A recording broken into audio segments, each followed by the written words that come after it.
Tadi kalau saya lihat CV-nya memang luar biasa, ahli dari tugas di Amerika. Selama ini sepertinya memang banyak sekali di bidang narkotika. Tadi ahli sudah jelaskan bagaimana proses teknik-teknik pengungkapan kasus. Tadi salah satunya ada yang disebut dengan penyerahan yang diawasi, begitu ya Pak ya. Tadi banyak yang diungkap mengenai bagaimana pembelian. Ini penyerahan yang diawasi. Bahasa kerennya nih control delivery. Ya. Bisa ahli jelaskan di persidangan ini bagaimana sih teknik penyerahan yang diawasi? Artinya apakah ini penyerahan narkotika atau barang-barang lain atau seperti apa? Apakah ini memang syaratnya seperti apa? Apakah memang harus di dalam kasus atau boleh di luar kasus itu? Maksud saya seperti itu. Silakan ahli. Oke, terima kasih.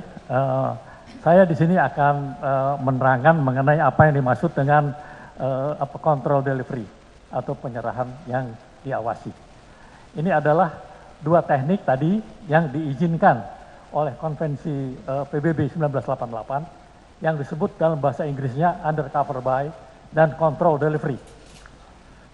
Jadi artinya adalah pengiriman dan penyerahan narkotika kepada penerima oleh kurir yang merupakan tersangka. Ini biasanya kurir merupakan tersangka yang mau bekerja sama dengan polisi di bawah kendali penyidik polisi. Jadi misalnya ada kurir yang sudah tertangkap, dia bawa barang. Lu mau kerja sama nggak? Supaya barang ini dikirim ke tujuan dan kita akan sampai di tujuan akhir. Tujuan akhirnya siapa? Itulah penerimanya. Penerima ini bisa ditangkap bersamaan dengan barang itu sampai. Itu yang namanya control delivery. Jadi barang itu dikontrol pergerakannya. Saya ingin memberikan contoh. Ada satu kasus kebetulan saya ikut terlibat. Dulu waktu Bangkok itu masih terkenal sebagai Golden Triangle, Pak.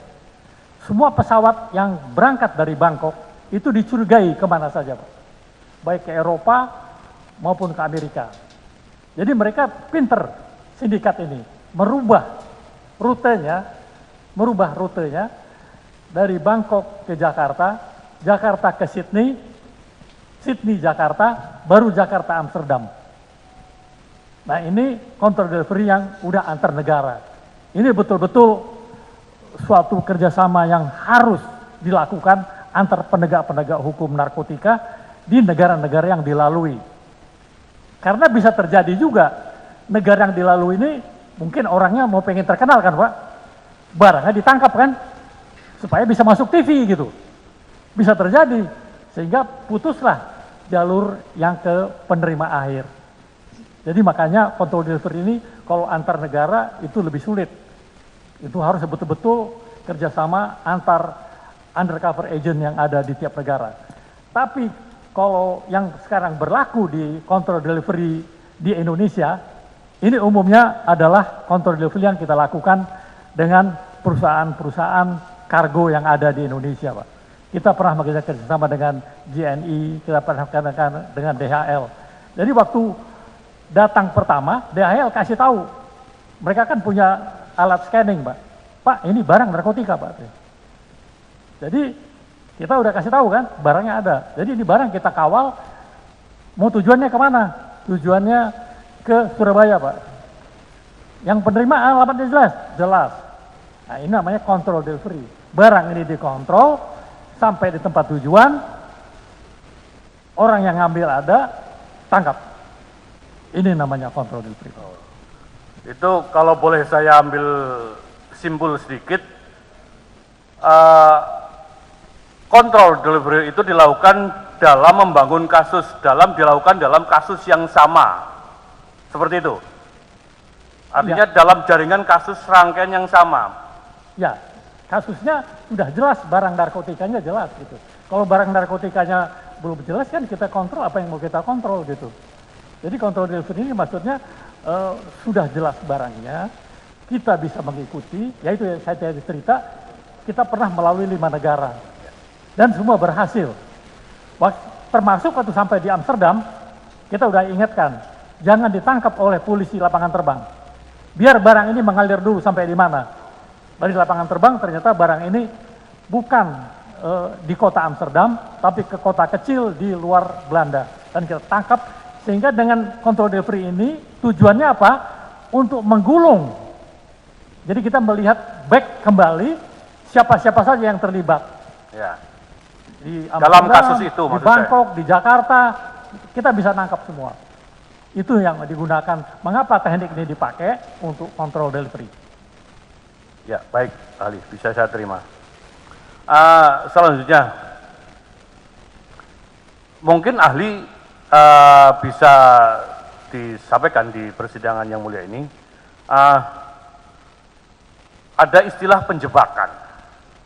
Apakah ini sama dengan control delivery? Atau seperti apa sih istilah penjebakan itu? Dan mungkin tidak ini dilaksanakan untuk mengungkap suatu kasus narkoba dengan menggunakan barang yang disita, yang telah disita oleh penyidik. Silakan. Akan saya jawab bahwa barang yang sudah disita mutlak harus dimusnahkan. Mutlak harus dimusnahkan. Yang boleh disisihkan hanya tadi untuk kepentingan sidang pengadilan dan untuk kepentingan pendidikan dan latihan. Ini jelas undang-undang sangat tegas. Jadi kalau misalnya kita menggunakan barang bukti untuk menjebak, terus waktu kita menjebak ke seseorang, kita tangkap, barang bukti yang kita tangkap kan barang kita. Jadi ini jadi barang bukti apa? Pasti tidak ada gunanya kan? Jadi makanya tidak ada di dalam teknik undercover buy dan control delivery menggunakan barang jenis narkotika. Namanya saja undercover buy. Jadi itu harus dengan uang. Kita beli. Jadi di dalam teknik ini kita tidak mengenal undercover sale. Ya, kita. Berarti kita menjual barang bukti terus kita tangkap. Barang buktinya kita punya. Siapa yang mau jadi ininya? Tersangkanya. Orang tersangkanya nanti kan. Ini kan jadi masalah baru gitu. Jadi ini hanya saya menjawab sesuai dengan apa yang saya dapatkan dalam ilmu yang pernah saya dapatkan selama ini. Baik yang saya dapatkan di drug enforcement selama saya bertugas di Kesatuan Narkotik, dan saya kebetulan adalah Kepala Badan Narkotika Nasional yang pertama, Pak. Tahun 99 sampai 2001. Terima kasih. Berikutnya ahli. Saya ini hanya kepingin pengetahuan juga dari ahli. Mengingat reputasi ahli begitu panjang berkaitan dengan narkoba ini, narkotika ini. Mungkin dapat ahli gambarkan atau terangkan di sini, kalau ada barang bukti atau kalau ada barang narkoba 1 kilo saja, itu bisa nggak terbayangkan bisa disampaikan oleh ahli berapa bisa memakan korban terhadap generasi kita? Bisa ahli sampaikan, karena mengingat pengalaman ahli di bidang narkotika ini. Oke, ya terima kasih. Saya akan coba. Jadi untuk jenis ini narkotika ini kan banyak jenisnya, Pak. Ada mulai dari yang zaman dulu itu yang terkenal adalah heroin, ya, morfin. Tapi zaman sekarang ini yang terkenal kan sabu. Sabu. Dan kebetulan ya ini yang kita bahas juga jenisnya sabu. Jadi sabu itu pemakaian untuk perorangan itu adalah sangat kecil sebetulnya. Bisa 0,1 gram. Kecil sekali gitu. Jadi kalau 1 kilo saja sudah bisa membunuh 1 juta orang. Bayangin kalau 5 kilo itu berarti sudah membunuh 5 juta orang. Ini kira-kira Hitungan kasarnya demikianlah yang saya sampaikan. Jadi ini kita sebagai warga negara Indonesia betul-betul ingin menegakkan hukum narkotika ini dengan selurus-lurusnya sesuai dengan undang-undang yang berlaku di Republik ini. Dan undang-undang kita ini saya rasa sudah cukup baik ya. Karena kita mengalami 3 kali perubahan undang-undang narkotika, Pak. Yang pertama Undang-Undang Nomor 9 tahun 76, ini belum ada undercover buyer dan control delivery. Undang-Undang 2297 ini sudah dimasukkan control delivery dan undercover buyer. Kenapa? Karena dasar dari Konvensi 88 bahwa kejahatan ini extraordinary, transnasional, dan lain-lain. Di Undang-Undang 35 2009 tinggal langsung sudah ada kewenangan-kewenangan penyidik ini. Ditambah kewenangan yang lain yang diizinkan di Undang-Undang 35 2009, yaitu bukti elektronik adalah dapat dipakai sebagai bukti. Ini juga adalah satu hal yang baru di Undang-Undang 3000 2009. Baik, terima kasih Halid. Tadi saya tertarik, bukti elektronik bisa dipakai untuk pengungkapan pembuktian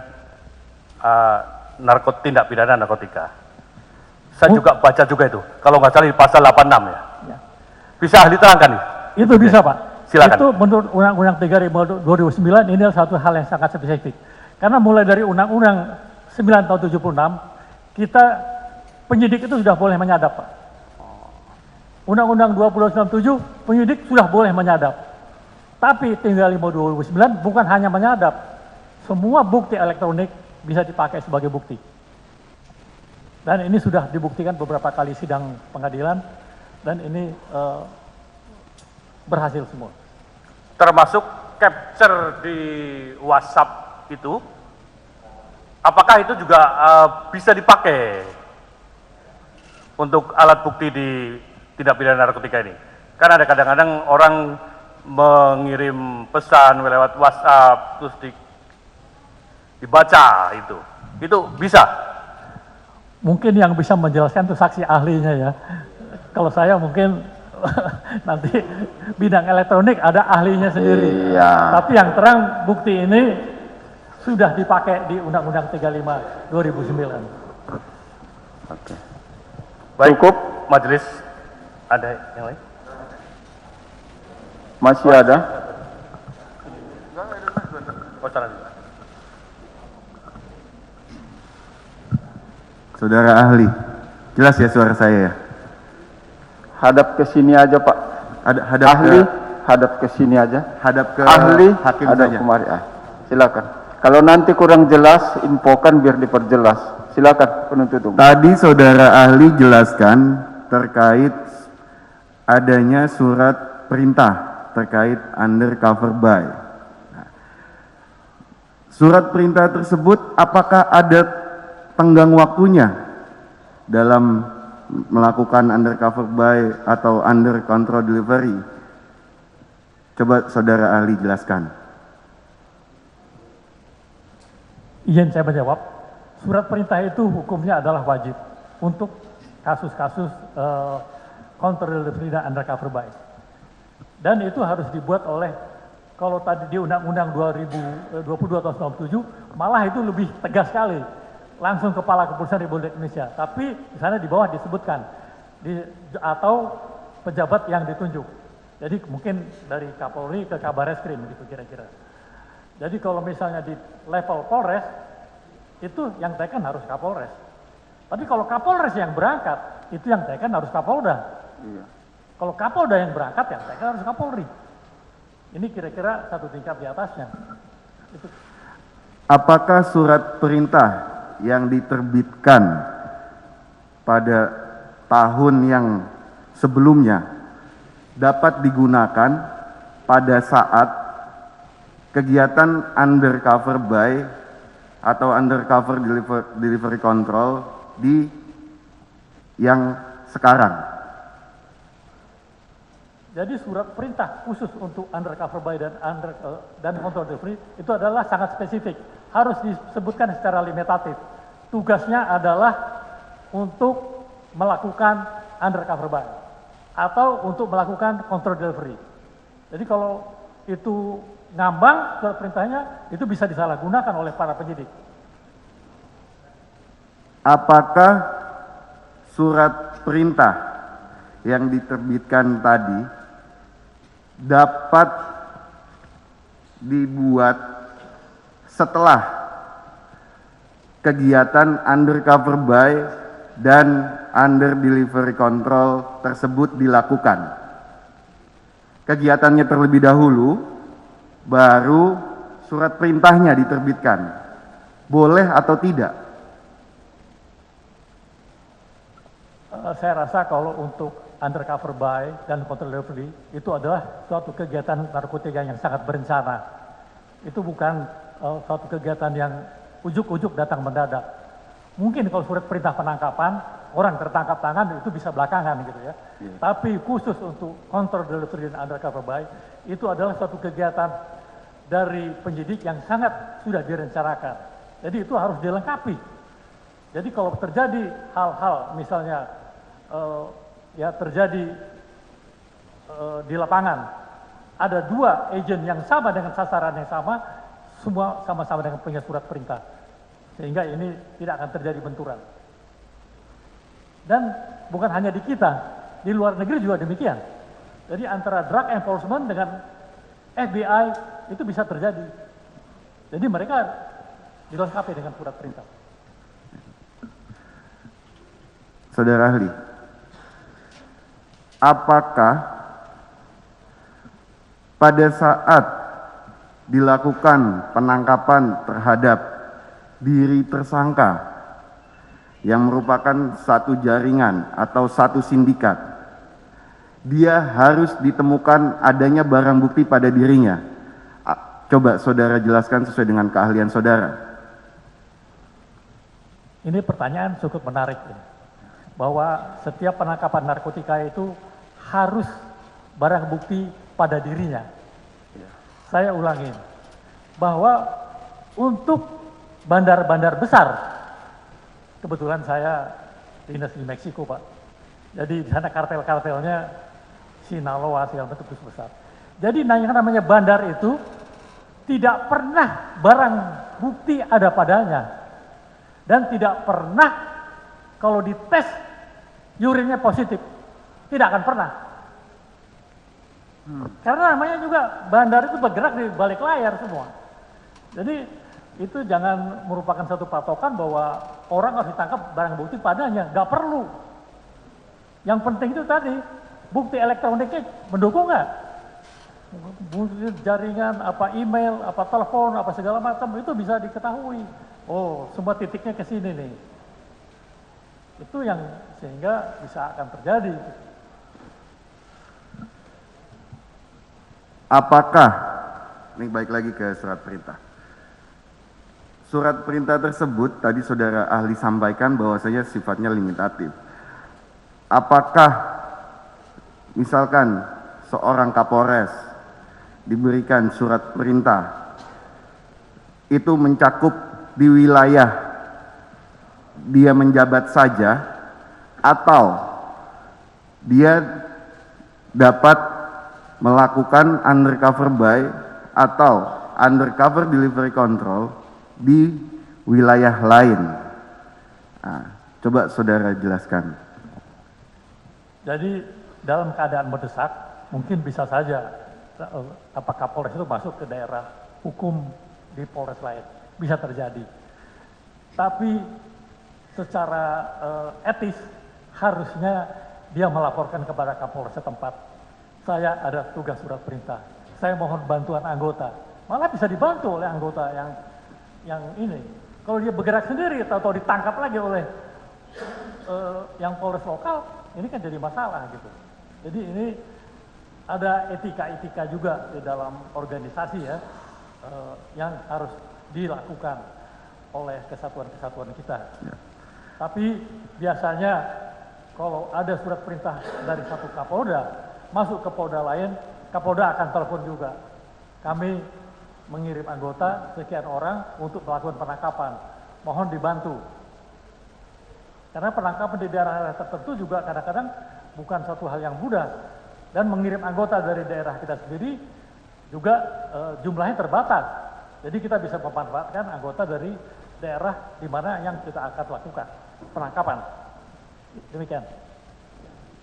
Kembali lagi ke surat perintah. Apakah dimungkinkan dalam suatu surat perintah hanya berisikan satu orang saja nama yang diperintahkan dalam surat perintah tersebut? Hanya satu orang maksudnya? Iya. Itu biasanya satu hal yang tidak lazim. Karena perintah itu biasanya minimal 2 orang. Jadi kalau kembali kepada teori police administration ya dari buku kepolisian ternama, polisi itu minimal patroli saja tidak boleh 1 orang. Kalau dibunuh siapa yang bantu lagi gitu. Apalagi narkotika. Narkotika ini satu hal yang sangat-sangat risiko tinggi. Jadi biasanya surat perintah itu pasti lebih dari 2, mungkin 3, mungkin 4, mungkin 5. Sementara cukup dari saya. Baik, silakan yang lain. Kalau yang sudah jelas, jangan diulang lagi. Izin majelis, Silakan. sebelum saya lanjutkan pertanyaan, karena ahli ini udah sepuh, karena tadi dia kesehatannya perlu minum, bisa kasih minum sebentar. Balik. Dia belum minta. Nanti kalau dia minta kita kasih. Ayo. Dia minta baru kita beri, ya. Oke, silakan yang lain. Baik. Kami lanjutkan pertanyaan. Saudara ahli, apakah suara saya cukup jelas? Kalau lebih bagus mungkin bisa dibuka sehingga saya bisa lebih jelas. Apakah suara saya cukup jelas? Jelas, sekarang Baik. jelas. Apakah ahli mengetahui apa itu istilah cepu di dalam dunia pemberantasan tindak pidana narkotika? Jadi cepu itu sebetulnya kalau di kita itu bahasa pasarannya Pak, bahasa Betawi Pak. Bahasa kerennya tetap adalah informan Pak. Itu bahasa internasionalnya Pak. Makanya saya katakan tadi, untuk membuat seorang informan itu, mata pelajarannya 1 semester Pak. Namanya informan handling. Jadi kalau cepu itu hanya orang bilang mungkin bahasa Betawi itu Pak. Ya? Baik. Sehingga atau bahasa di kalangan mereka sendiri gitu. Oke, kami lanjut. Apakah seorang cepu namanya dapat dimasukkan ke dalam surat perintah operasi pemberantasan narkotika? Kalau misalnya orang ini adalah orang yang sudah sangat dipercaya oleh penyidik dan sudah melalui tes case beberapa kali kasus, bisa saja Pak. Bisa saja. Apakah seorang cepu dapat melakukan pembelian secara terselubung dalam melakukan pengungkapan peredaran narkotika? Itu juga bisa terjadi, itu yang disebut dengan undercover agent Pak. Jadi saya sebutkan tadi, undercover agent itu bisa dilakukan oleh anggota polisi yang tidak dikenal oleh sindikat, atau kita menggunakan undercover agent dari informan yang juga tidak dikenal oleh sindikat. Oke. Terakhir Pak, pertanyaan saya. Apakah seorang cepu diperbolehkan untuk menjual narkotika? Kalau menjual, saya rasa ini sudah pasti satu hal yang sangat dilarang Pak. Semua orang juga dilarang Pak. Anggota biasa dilarang, anggota polisi juga dilarang. Apalagi yang menganggap dirinya informan. Sangat-sangat dilarang Pak. Terima kasih ahli. Silakan lanjutkan kalau masih ada. Izin majelis, saya lanjutkan. Silakan. Kayak saya ahli hanya menegaskan saja. Di dalam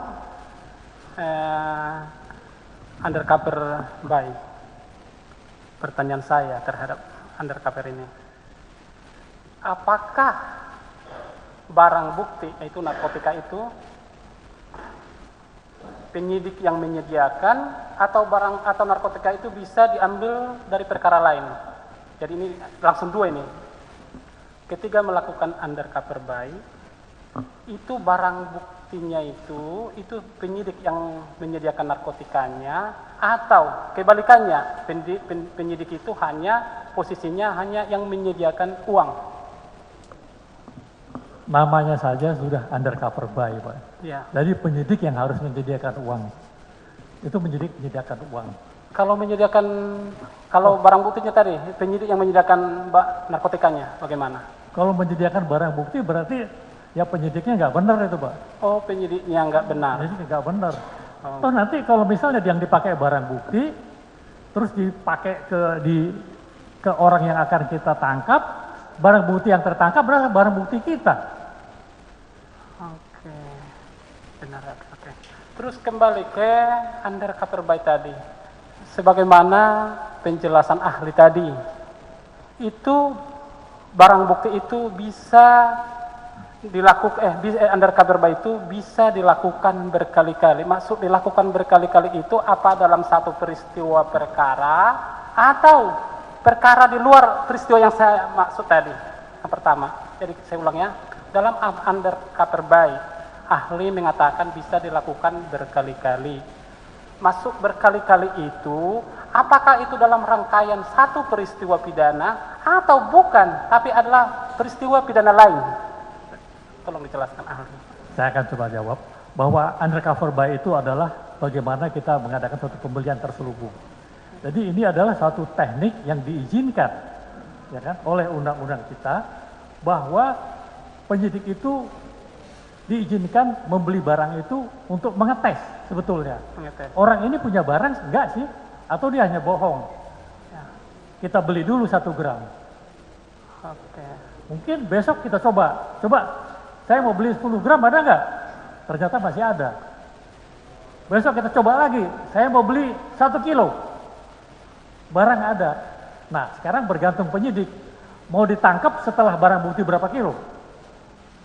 Karena mereka juga bisa, kalau mereka merasa dirinya sudah tercium oleh polisi, mereka hentikan itu pembelian. Okay. Jadi makanya undercover buy ini suatu pekerjaan yang sangat rumit dan memerlukan keahlian yang sangat khusus. Tidak boleh dilakukan oleh orang-orang yang tidak terlatih. Semua harus dilakukan orang-orang yang terlatih. Oke. Dan mempunyai basic mengenai narkotika. Oke. Terus terkait kontrol delivery. Tolong saudara ahli jelaskan kontrol delivery yang dimaksud itu, apakah tujuan daripada dikontrol itu untuk menangkap pelaku-pelaku lainnya atau memang mau dijebak? Dalam undang-undang kita penyidik tidak boleh menjebak. Oh, tidak boleh menjebak ya? Penjebakan ini adalah melanggar hak asasi manusia. Oh. Jadi kita hanya mencari siapa sih yang punya barang ini, makanya diizinkan dengan kontrol delivery ini. Jadi barang ini sebetulnya kita sudah ada informasi, misalnya pengiriman bea cukai sudah kasih informasi, ini ada barang masuk, dan barang ini akan dikirim ke satu tempat di kota Surabaya misalnya. Ya ini yang perlu kita ikuti, siapa yang menerimanya, dan siapa penerima akhir. Itu yang penting penerima akhir. Itu ditangkap barang bukti dengan penerima. Jadi kita back ke belakang, kita bisa menangkap semua. Siapa pengirim, siapa pensupply. Inilah namanya kontrol delivery. Oh, oke. Sekarang contoh kasus. Bukan kasus ini ahli, karena kita tidak boleh langsung ke kasus ini, karena ahli. Contoh kasus adalah namanya Tuan Takur. Tuan Takur, ingat dulu ahli, hendak menangkap seseorang, kita sebutlah yang mau ditangkap itu Wewe Gombel. Tadi Tuan Takur mau menangkap Wewe Gombel. Selanjutnya Tuan Takur ini menyuruh anak buahnya, namanya si Polan. Berarti tadi ada Tuan Takur mau menangkap si Wewe Gombel, terus menyuruh anak buahnya namanya si Polan mengambil barang bukti. Sementara barang bukti ini masih tahap dalam proses persidangan. Terus akhirnya suruhan si Tuan Takur tadi yang sepolan langsung mengambil barang bukti. Pertanyaannya, Pertanyaan saya, sebelum pertanyaan, dan terjadilah peristiwa di sini, barang bukti yang disisikan tadi sampailah ke tangan WW Gombel. Pertanyaan saya,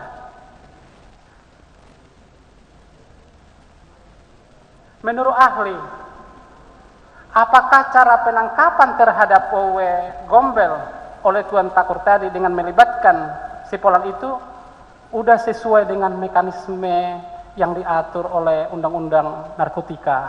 Nah, itu. Jadi kalau misalnya memang ini barang dari satu tukang sus ke Gombel, itu sebetulnya kan kita lebih mudah. Bahwa kita tinggal mengikuti orang ini semua. Kita bisa menggulung semua, si Gombel dan si ini bisa kita tangkap semua. Oke. Dengan kasus yang sama. Kasus yang sama. Ya. Tapi, pertanyaan saya terhadap contoh kasus tadi. Ya. Tuan Takur ini menyuruh anak buahnya mengambil barang bukti untuk diserahkan ke WW Gombel yang terus dengan kata menjebak.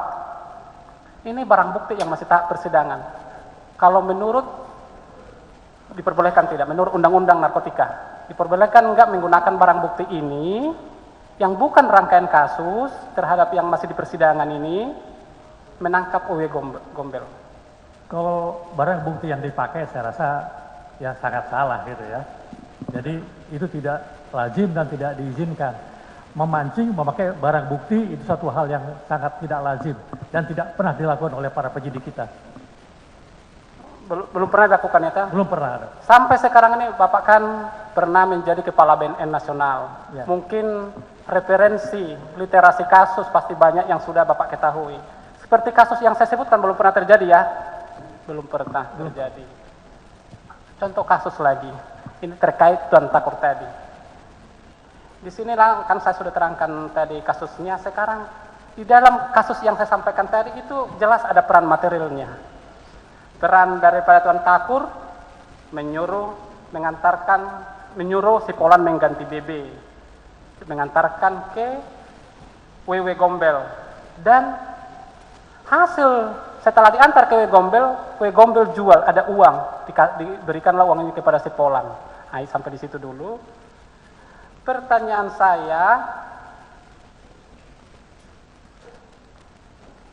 saya, ketika barang bukti tadi yang diantar ke WW Gombel, posisi yang mengantar itu kan dia bukanlah tersangka. Kalau pertanyaannya seperti yang bertanya pun bingung. Nah, coba yang jelas pertanyaannya. Pertanyaan coba saya. sebentar, tenang Pertanyaan dulu. saya gini. Penuntut umum tunggu dulu. Kalau sudah di-start gitu tunggu dulu. Saya minta pertanyaannya jelas, jangan membingungkan ahli itu. Itu dia poin saja, jangan muter-muter. Muter-muter itu jangan gitu. Langsung to the point. Apa pendapat ahli tentang ini? Apa yang diketahui ahli tentang ini? Jangan pakai Gombel, Tuan Takur. Tidak perlu saya rasa seperti itu ya. Cukupkan di situ itu pertanyaan tentang keahlian ahli yang perlu dipertanyakan yang berkaitan dengan kasus ini. Ya, silakan yang lain.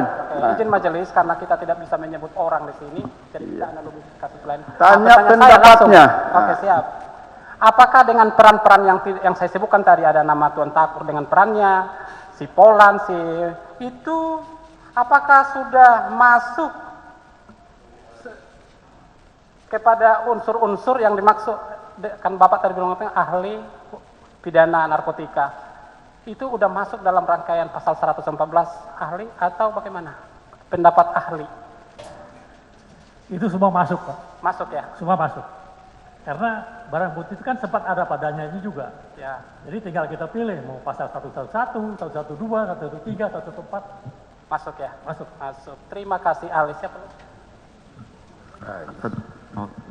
Silakan, masih ada yang lain. Usahakan jangan berulang. Satu lagi majelis. Sepengetahuan saudara ahli, apakah aparat penegak hukum dapat melakukan penangkapan terhadap orang yang dia kenal atau dan masuk pada surat perintah tersebut? Saudara ahli jelaskan. Saya ulangi, maksudnya orang yang dia kenal tapi memang diperlukan atau bagaimana? Ya,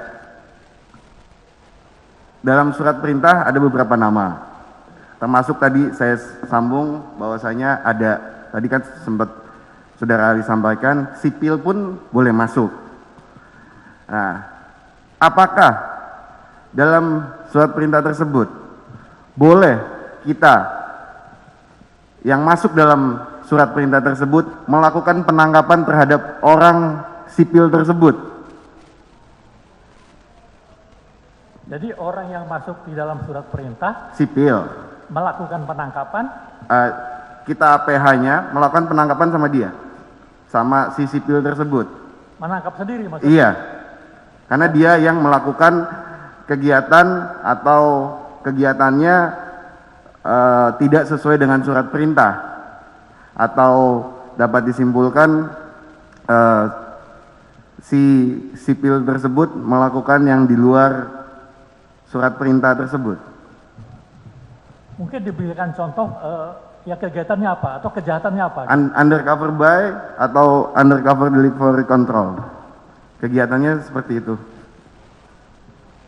Jadi orang dimasukin di namanya di surat perintah ikut menangkap, tapi yang ditangkap orang lain. Si sipil Baik, ini, ahli, saya ambil alih. Nah, dengar Pak. Tadi ahli menyatakan untuk melakukan pembelian terselubung tadi harus ada surat perintah. Di surat perintah itu ada disusun timnya. Salah satu diantaranya bukan polisi atau penyidik. Nah, apakah bisa, pertanyaannya, apakah bisa penyidik yang ada di sana menangkap orang yang ada di tim itu, tapi dia bukan polisi? Bisa? Apabila terjadi tindak pidana, saya rasa bisa. Baik. Tapi kalau dia dimasukkan ke dalam surat perintah, dalam rangka dia ingin membantu polisi, boleh saja. Tapi apabila dia melakukan tindak pidana di luar garis yang diberikan, itu boleh ditangkap. Apakah bisa katakan kalau dia menyimpang dari surat perintah yang dibuat, dia bisa dilakukan penangkapan seperti itu? Ya, Baik, itu. Kalau masih ada yang lain silakan. cukup majelis. Masih ada? Silakan. Baik, langsung aja. Ahli ya, intinya poinnya di sini adalah undercover buy. Tidak boleh undercover sell ya. Saya tanyakan di sini, apakah setelah seorang undercover agent melaksanakan tugasnya, apakah dia harus membuat catatan secara rinci terhadap dari kegiatan yang dilakukannya? Apakah seorang undercover agent harus membuat catatan setelah melaksanakan kegiatannya? jadi undercover buy tadi saya sampaikan bisa dilakukan oleh petugas undercover yang bisa anggota polisi, mungkin juga bukan anggota polisi yang terlatih, itu yang disebut dengan informan. Jadi bisa polisi, bisa bukan polisi. Apakah dia harus membuat catatan secara rinci, baik terkait harga, terkait narkoba yang dibeli? Coba ahli jelaskan. Betul. Jadi kalau suatu operasi undercover yang sangat berhasil, undercover agent ini, orang petugas undercover ini sudah dibayangi oleh banyak undercover yang lain. Jadi dia tidak akan bisa bohong. Tapi idealnya setelah dia melakukan undercover buy pertama misalnya, saya bisa membeli 1 gram Pak dengan harga 100.000. Dia harus membuat laporan. Kemudian dia akan melakukan undercover yang kedua.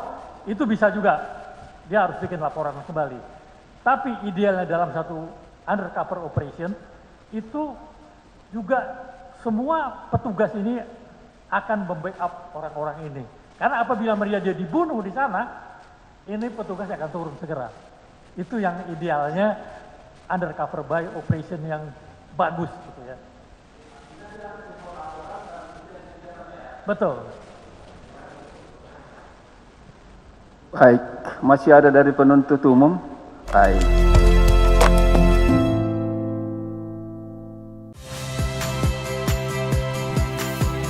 Saya Iriana Mardanus. Saksikan program-program Kompas TV melalui siaran digital, pay TV, atau media streaming lainnya. Kompas TV, independen, terpercaya.